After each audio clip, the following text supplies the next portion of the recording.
E aí, pessoal, muitas pessoas pedem para eu contar histórias para, enfim, mostrar um pouco dos bastidores, ou como dirigente, ou muitas vezes na relação com meu pai, que era dirigente.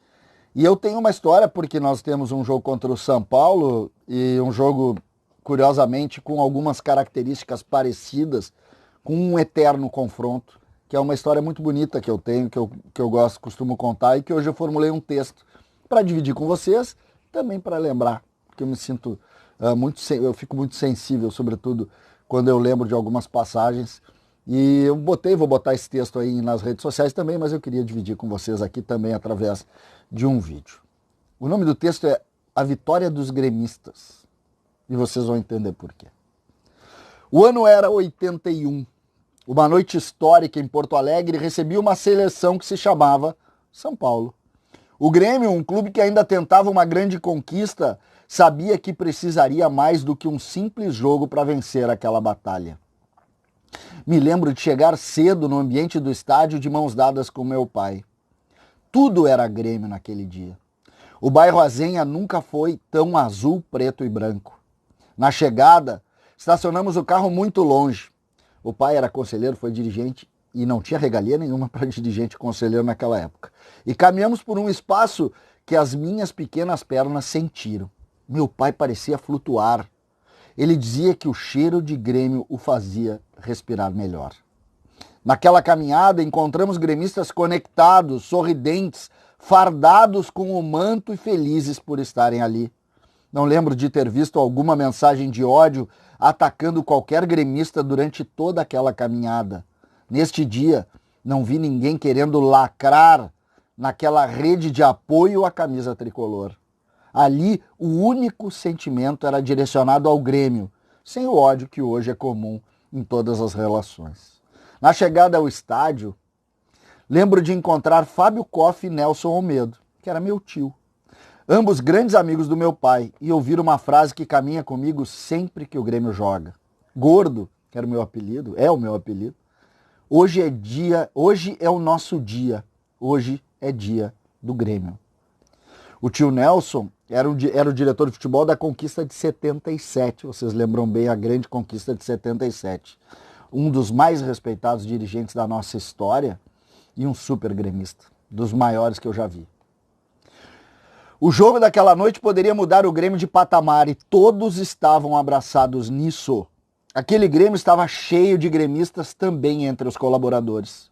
No departamento de futebol havia Verinha, uma funcionária histórica que o Grêmio teve, e havia Verardi, que dispensa apresentações.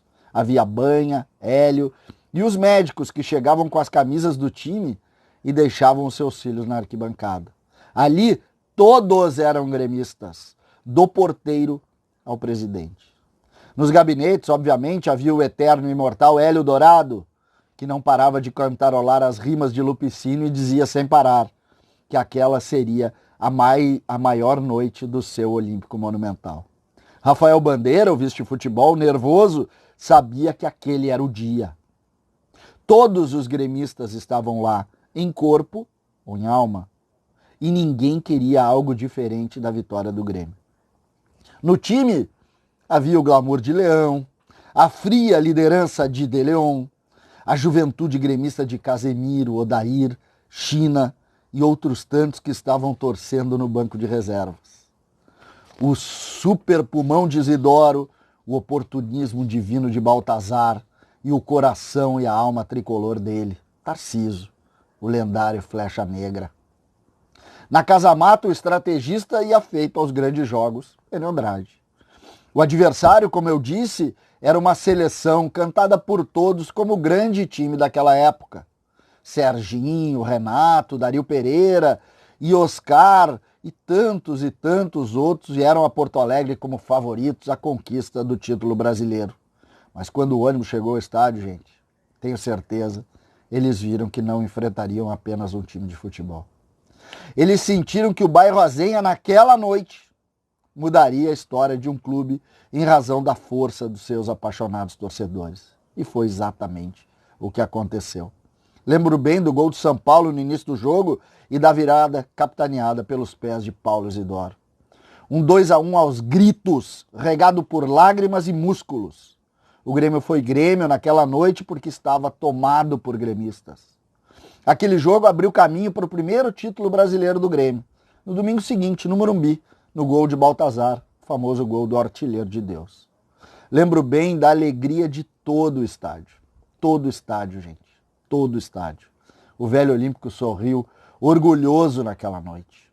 Na volta para o carro, muito tarde já, o jogo foi à noite, muito tarde, lembro do pai cantando em alto e bom som.